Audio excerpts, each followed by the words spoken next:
You are about to learn one of the biggest secrets in the history of the world. It's a secret that has huge effects for everyone who lives on this planet. Most people can feel deep down that something isn't quite right with the world economy, but few know what it is. Gone are the days where a family can survive on just one paycheck. Every day it seems things are more and more out of control, yet only 1 in a million understand why. You are about to discover the system that is ultimately responsible for most of the inequality in our world today. The powers that be do not want you to know about this, as this system is what has kept them at the top of the financial food chain for the last 100 years. Learning this will change your life because it'll change the choices that you make. If enough people learn it, it'll change the world because it'll change the system. For this is the biggest hidden secret of money. Never in human history have so many been plundered by so few, and it's all accomplished through this, the biggest scam in the history of mankind.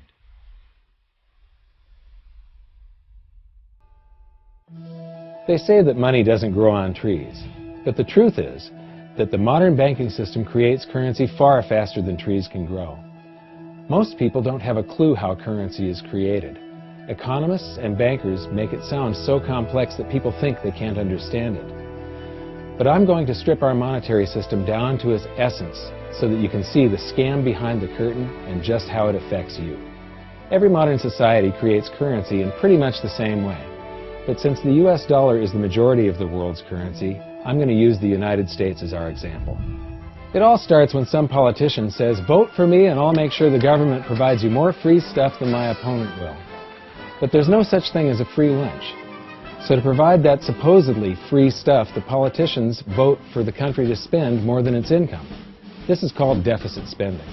To pay for that deficit spending, the Treasury borrows currency by issuing a bond. So what's a bond? If you think about it, a bond is really nothing but a glorified IOU. It's a pretty piece of paper with numbers printed on it that says, "Loan me $1 trillion today, and I promise over a 10-year period I'm going to pay you back that $1 trillion plus interest." But what you need to understand is that Treasury bonds are our national debt. These glorified IOUs are to be paid back by you and I and our descendants through future taxation. Therefore, when the government issues a bond, it steals prosperity out of the future so that it can spend it today. The Treasury then holds a bond auction, and the world's largest banks show up and compete to buy part of our national debt and make a profit on it by earning interest. You'll notice that as we move through this process, the big banks are there, taking a cut every step of the way. This isn't by chance, as you'll see shortly. Then, through a shell game called open market operations, the banks get to sell some of those bonds to the Federal Reserve at a profit. To pay for the bonds, the Federal Reserve opens up its big old checkbook and writes bad, bogus, counterfeit checks that should bounce because they're drawn on an account that always has a zero balance. There isn't 1 penny in there. To quote from the Boston Federal Reserve, "When you or I write a check, there must be sufficient funds in our account to cover that check. But when the Federal Reserve writes a check, there is no bank deposit on which that check is drawn. When the Federal Reserve writes a check, it is creating money." The Fed then hands those checks to the banks, and at this point, currency springs into existence. The banks then take that currency and buy more bonds at the next Treasury auction. But what is a check? A check is also an IOU. When you write a check, you're making a note that says, "Here's my IOU for cash. All you have to do is go to the bank and pick it up." Now, it's very, very important that you understand this process because we're going to come back later and show you the devastating effect this has on you. The Treasury issues IOUs, bonds. The banks then buy those IOUs with currency. The Federal Reserve then writes IOUs, checks, and hands them to the banks in exchange for the Treasury's IOUs, the bonds. And currency is created. So what's really happening is the Federal Reserve and the Treasury are just swapping IOUs, using the banks as middlemen, and abracadabra, presto, currency magically springs into existence. This process repeats and repeats over and over again, enriching the banks and indebting the public by raising the national debt. The end result is that there's a buildup of bonds at the Federal Reserve and currency at the Treasury. This process is also where all paper currency comes from. The Federal Reserve and the government mistakenly call it base money because they didn't watch episode 1 of this series and they don't know the difference between money and currency. But I will correctly refer to it as base currency because it is not money. It is currency, and as we've learned, there is a big difference. Money has to be a store of value and maintain its purchasing power over long periods of time. We learned in episode 1 that earlier in our history, our paper currency was just a claim check. It was a representation for real money of intrinsic value, the gold and silver that was held on deposit at the Treasury. You could walk into any bank and slap your currency, like say a $20 bill, on the counter and redeem it for real money, a $20 gold piece. But now, this base currency that's piling up back here is really nothing but a receipt or a claim check on an IOU, that bond. So it's really nothing but a supply of numbers. The Treasury then deposits the newly created currency into the various branches of the government, and the politicians say, "Hey, thanks for that." And the government does some deficit spending on public works, social programs, and war. The government employees, contractors, and soldiers then deposit their pay in the banks. Now, this may come as a shock to you, but when you deposit your currency with the bank, you're not actually depositing it into an account to be safely held in trust for you. Instead, you're actually loaning the bank your currency, and within certain legal limits, they can do with it pretty much anything they please. This includes gambling in the stock market and loaning it out, at a profit, of course. Now this is where the machine of currency creation really gets cranking, because this is where something called fractional reserve lending comes into play. Fractional reserve lending is exactly what it says. The banks are allowed to reserve only a fraction of your deposit and loan the rest out. Although reserve ratios may vary, I'm going to use a 10% reserve ratio as our example. If you deposit $100 in your account, the bank can legally take $90 of it and loan it out without telling you. The bank must hold $10 of your deposit in reserve just in case you want some of it. These reserves are called vault cash. But why does your bank account still say you have $100 if the bank has stolen $90 of it? Because the bank left IOUs it created, called bank credit, in its place. Now I know this sounds crazy, but here it is in black and white from the Fed. Commercial banks create checkbook money when they grant a loan simply by adding new deposit dollars in accounts on their books in exchange for a borrower's IOU. These are nothing but numbers that the banks type into their computers. And even though these bank credit IOU numbers are very different from base currency numbers, because they only exist in computers, they are still currency. So now there is $190 in existence. Now the reason people take out loans from the banks is to buy something. They're going to buy a house or a car or something like that. So the borrower takes the $90 that the bank loaned to him from your account and he pays the seller of the item.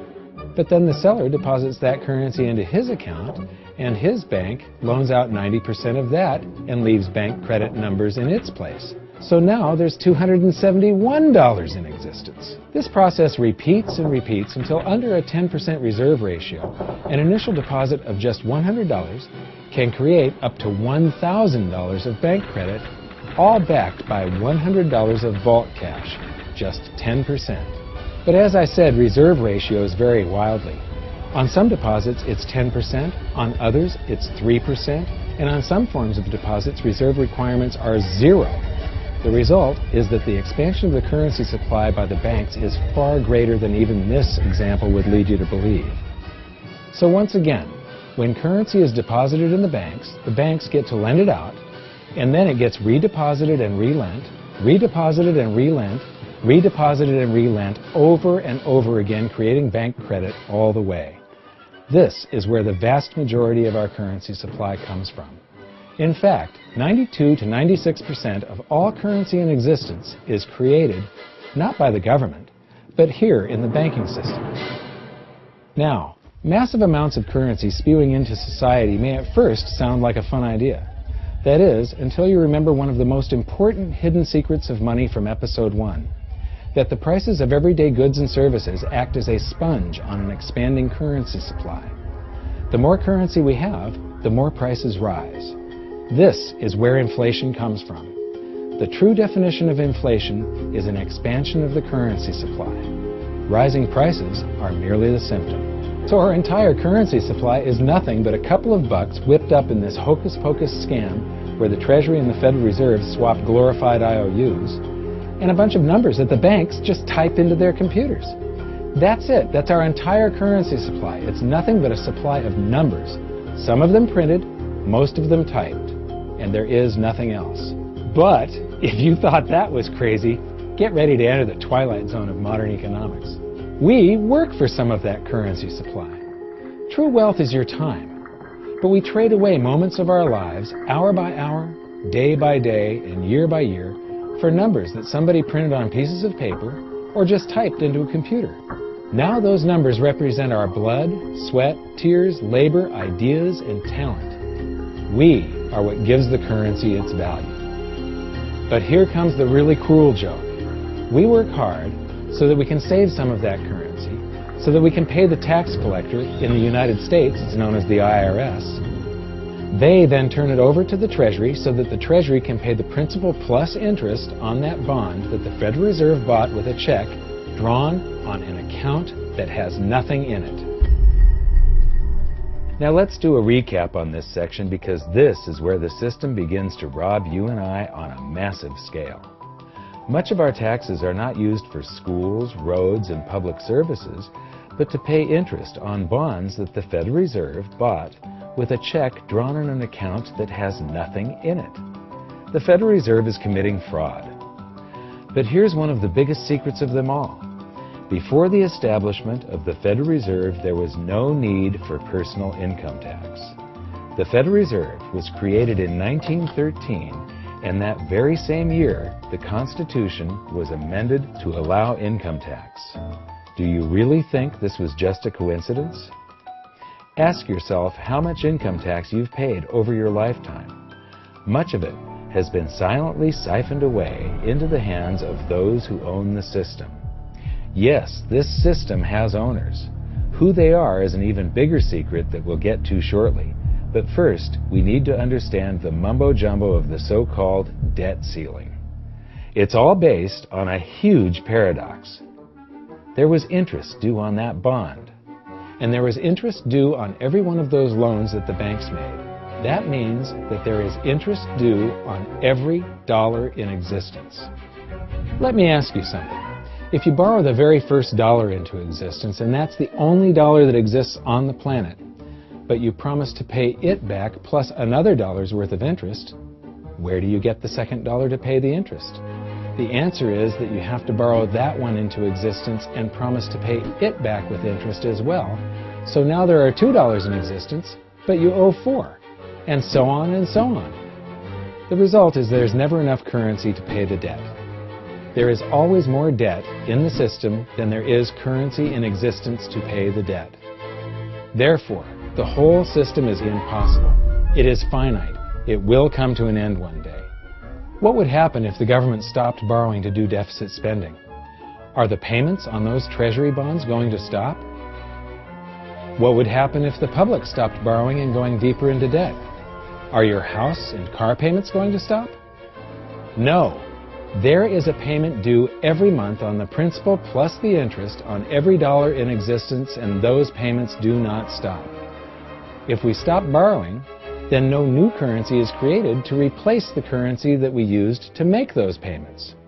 Whether you're making a payment on a loan or paying tax to make a payment on a bond, the portion of the payment that goes to pay off the principal extinguishes that portion of the debt. But the debt also extinguishes the currency. Currency and debt are like matter and antimatter.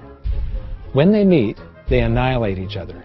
If we just pay off the principal only on all the loans and bonds that exist, the entire currency supply just vanishes.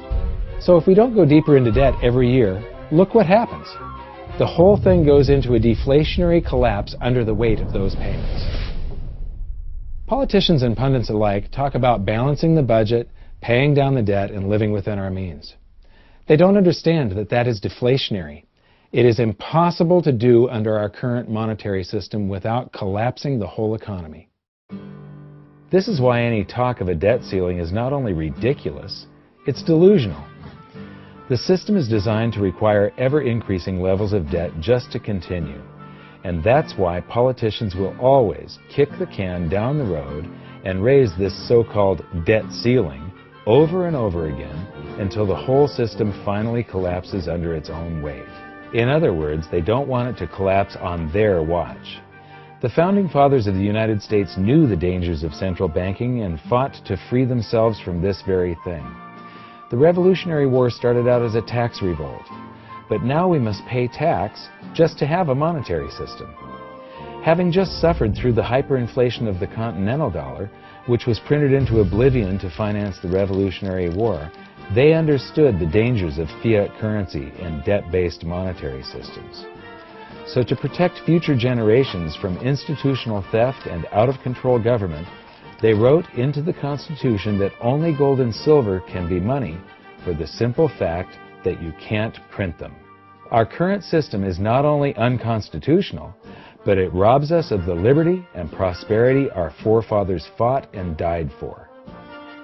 We are all feeling the effects of ignoring the Constitution right now. By forcing more currency into circulation, our purchasing power is diluted. Inflation is a slow and insidious stealth tax that is simply the result of this debt-based monetary system. This system empowers and benefits those who create the currency and receive it first, as they get to spend it into circulation before it has an effect on the economy. They're stealing purchasing power from you and transferring it to the banks and the government every hour of every day because of this false monetary system. And it's not like the people at the top don't know this. To quote the Federal Reserve, the decrease in purchasing power incurred by the holders of money due to inflation imparts gains to the issuers of money. This is a fraud. It is a pyramid scheme, it is a Ponzi scheme, it's a scam, and it's a lie. Our entire monetary system is nothing but a form of legalized theft. But here's the biggest con job of them all. The Federal Reserve is not federal. It has stockholders. There is no federal agency that has stockholders. What's a stockholder? A share of stock represents a percentage of ownership in a corporation. So the stockholders are the owners of that corporation. Therefore, the Federal Reserve is a private corporation with owners.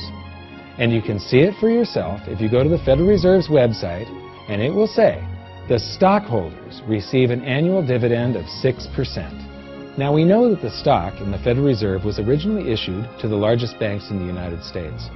But because of mergers and acquisitions through the years, you can't actually trace who owns the stock in the Federal Reserve. That's a very closely guarded secret. My guess would be that the owners are those primary dealers, the banks that get to make a profit by selling part of our national debt, those bonds, to the Federal Reserve, who buys them with a check from nothing. Then we pay tax to pay the principal and the interest on those bonds so that the Federal Reserve can pay the banks a 6% dividend. Don't be alarmed if you don't quite comprehend the deception of this system at first glance. Very few people do. It is purposely complex. The economist John Maynard Keynes once wrote, "By this means, government may secretly and unobserved confiscate the wealth of the people, and not one man in a million will detect the theft." I believe that presented correctly, anyone can understand this system, regardless of how complex it is. So let's do a recap and break it down even more. The way the system works is that, step 1, the government creates glorified IOUs. These bonds increase our national debt and put the public on the hook to pay it back. Step 2, IOUs are swapped to create currency. The Treasury sells the bonds to the banks. The banks then turn around and sell our national debt at a profit to the Federal Reserve, which they probably own.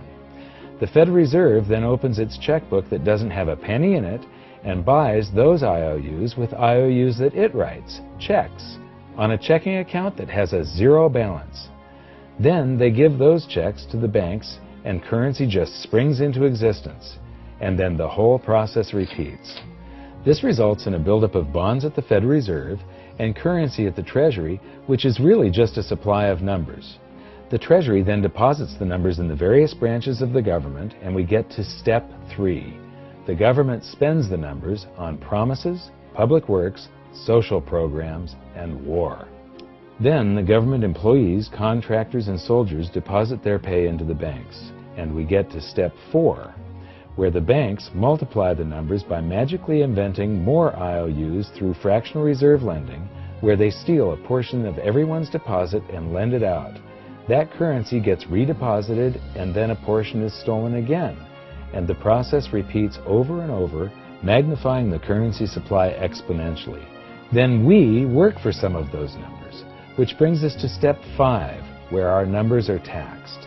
We pay tax to the IRS, who then turns our numbers over to the Treasury, so the Treasury can pay the principal plus the interest on bonds that were purchased by the Federal Reserve with a check from nothing.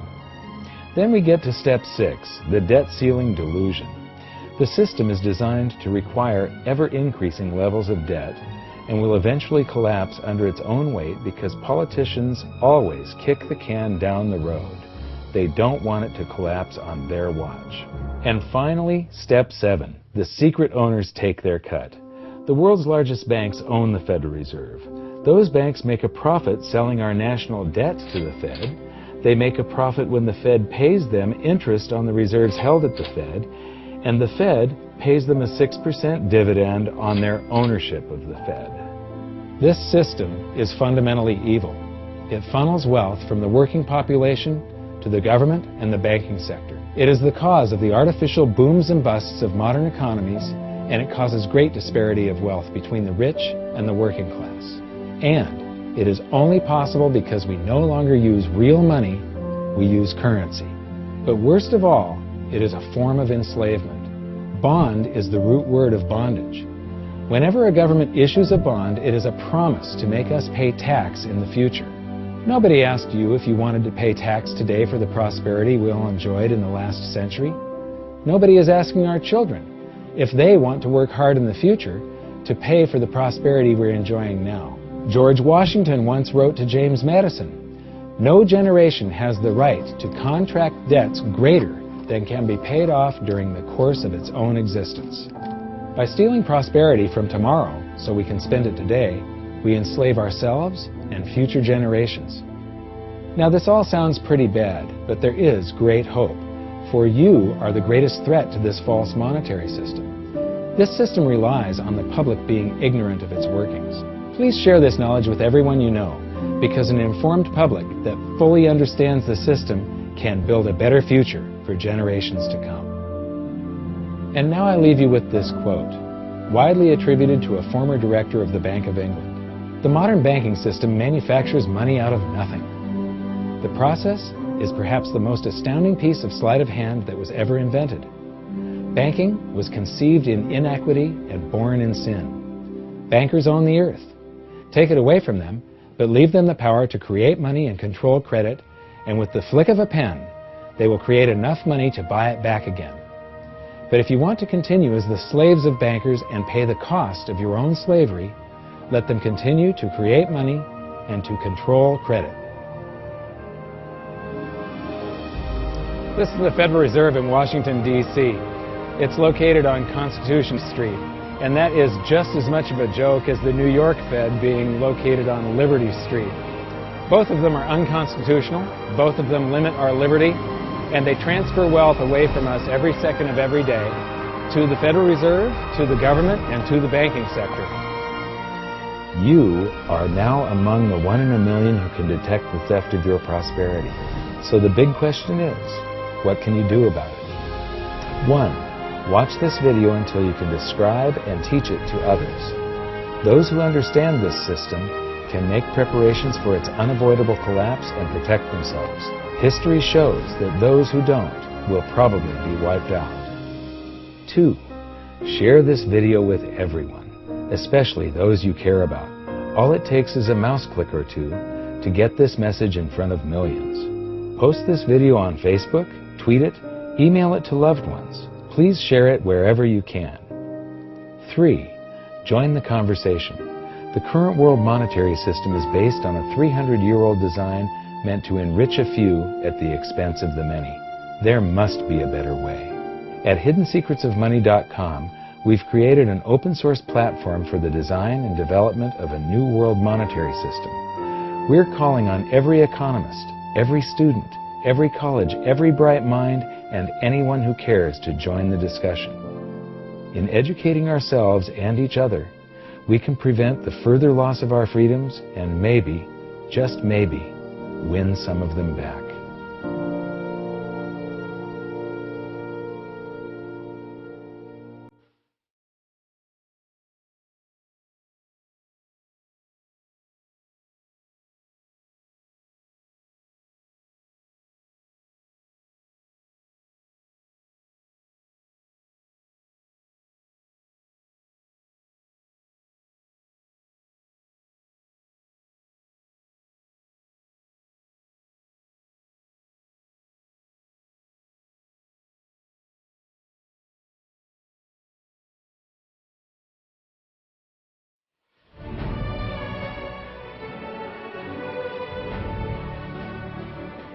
I think your episode 4 is very beneficial, very helpful. It's going to introduce these ideas to a lot of people, and like I've just been talking about, we have to change people's mind, and the more they understand it, the better. And I think we're at this point now where more people in the last several years, 4 or 5 years, have thought about the Fed than they ever have in the previous 95 years. So I think an explanation and diagrams to show it is very helpful, because quite frankly, they're not going to get it in their grade school. They're not going to get it in their high schools. They're not going to get it in college unless they're in a very rare circumstance to understand how this works. You know, for years before I got involved in really studying gold and some of the things I write and talk about today, I was a monetary economist for decades. You know, in your video, you talk about the primary dealers. I was chief counsel and chief credit officer of one of the largest primary dealers for 10 years. So I had an inside seat on the Treasury market and have the privilege of working with several former vice chairmen of the Board of Governors, Manley Johnson and David Mullins, going back to the 80s and 90s. So I'm very immersed in what you were talking about, and I thought it was extremely accurate, extremely clear. I didn't think you were stretching on any points. It was really like something out of a PhD course, except that it was very easy to understand. I think it's accessible. I think we're seeing a little bit of a revolution in communications in the following sense. You know, as you point out, the Fed was created in 1913. Well, in 1913, there was no web, there was no YouTube, no Twitter. There was really no one to kind of stand up and oppose the Fed or call them out, if you will, or really get into a discussion that everyday Americans could follow. That's not true now with social media and everything else. You can reach out to millions and tens of millions of people and tell them what's going on. I think you've done that. You've done it successfully. I applaud it. I think this is a great video. I look forward to seeing it again. I know millions of people will enjoy it. Well, as we know, the Federal Reserve believes it can create money out of thin air, not realize money is supposed to represent real products and services. And what people don't realize is when the Fed does that, in effect, as Keynes pointed out, it's a form of taxation. It's a form of confiscation. And because people don't see it, the politicos get away with it, but it also undermines social trust. It just is corrosive throughout society. We're going to have a lot of turmoil in the coming years, but it's going to be the kind of turmoil that leads to positive things. So don't despair. Get out there and fight, because the tide is going to turn. This is going to be the status last stand. Thank you. This episode of Mike Maloney's Hidden Secrets of Money was brought to you by GoldSilver.com and the new Silver Pegasus Round. To learn how to protect your family and turn the coming economic storms into opportunity, visit GoldSilver.com.